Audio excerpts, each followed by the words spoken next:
Hello friends. So we have a question on application of derivatives.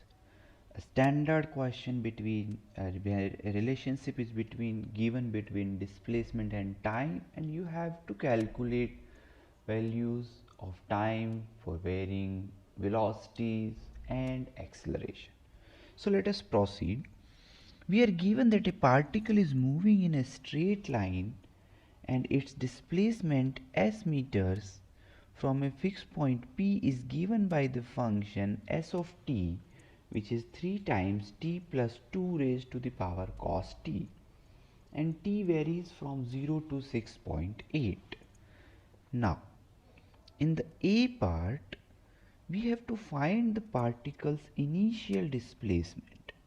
So the s as a function of t is 3 times t plus 2 raised to the power cos t. To get the particle's initial displacement, we can put t equals to 0. So s of 0 will be 3 times 0 plus 2 into cos raised to the power 0 into this. So this will be 3 into 0 plus 2 is 2 raised to the power cos 0, which is 1. So this is 6. So the initial displacement is 6.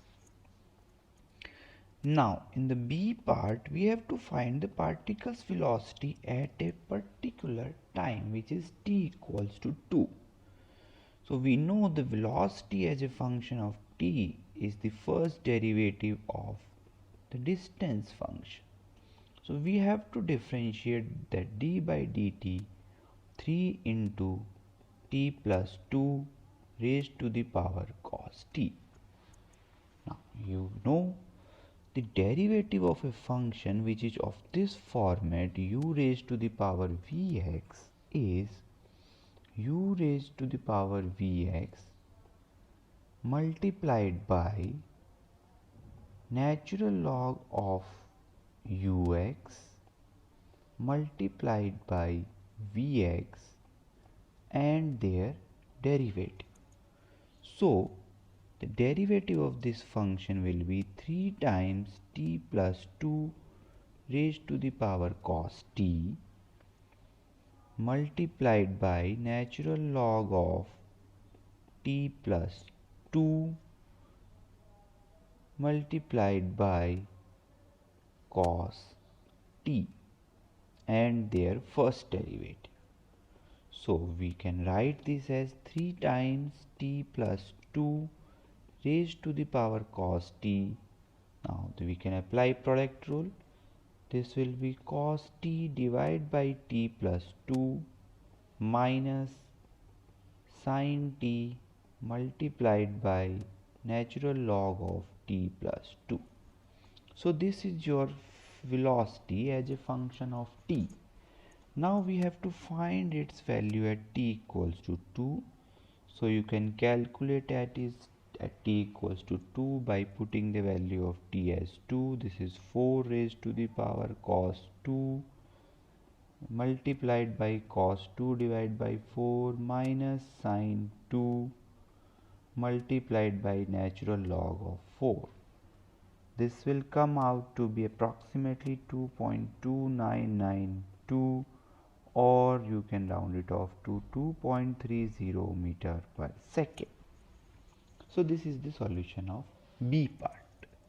Now let us move on to the next part. Next part, we have to determine the intervals of time when the particle is moving away from the point P. So we already know the function V, or function of velocity. We know the particle is moving away from the point P when its velocity is positive, and it is moving towards the point when its velocity is negative. So we can find this using, if we are able to plot the velocity as a function of t.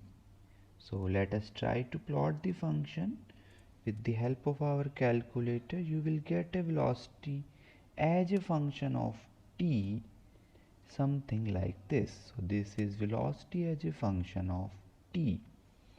Now in this graph you can see the velocity is 0 at t1 equals to 0.433.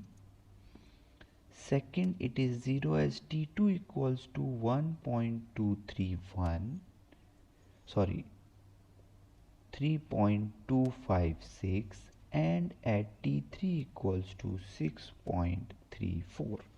So these are the 3 points of time between 0 to 6.8 where the velocity is 0. So the particle will be changing its direction when velocity is 0. Now we want to know the interval of time when the particle is moving away from the point P. So it is moving away from the point P when its velocity is positive.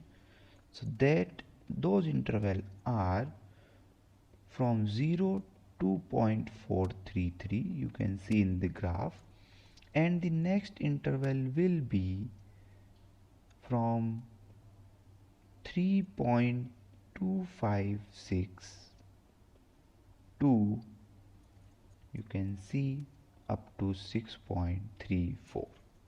So you can get, there are two time intervals from 0 to 4.433 and from 3.256 to 6.34. Now let us move on to the next part. In the next part, we are given that the acceleration of particle is 0 when t is equals to b and t equals to c. So we have to find the value of b and c and then the total distance traveled by the particle from b to c. Now we know the distance, the acceleration is 0 when either the function at is 0 or the slope of vt is 0.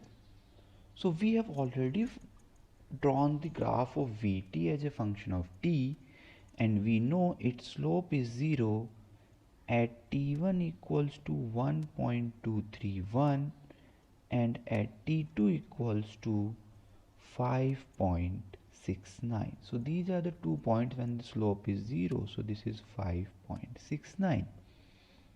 So the value of b is 1.23 and the value of c is 5.69. So these are the two values of b and c.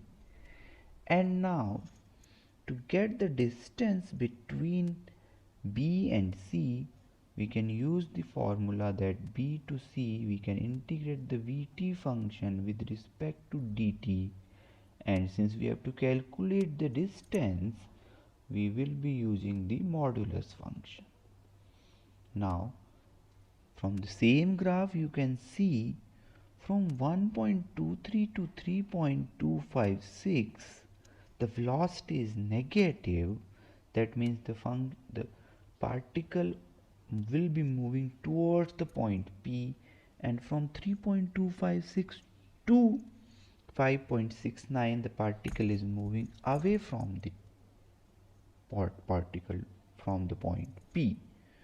So we have to integrate from 1.23 to 3.256 and put a negative sign and then vt dt plus from 3.256 to 5.69 vt dt. So you know your vt function, you can use your calculator to evaluate these integrals. This will be 3.8560 and this will be 15.696. So the sum will be approximately 19.5525 or 19.60 meter. So this is your solution, and for more such questions and their detailed explanations, do visit our website iitnacademy.com and register for regular updates. Thank you.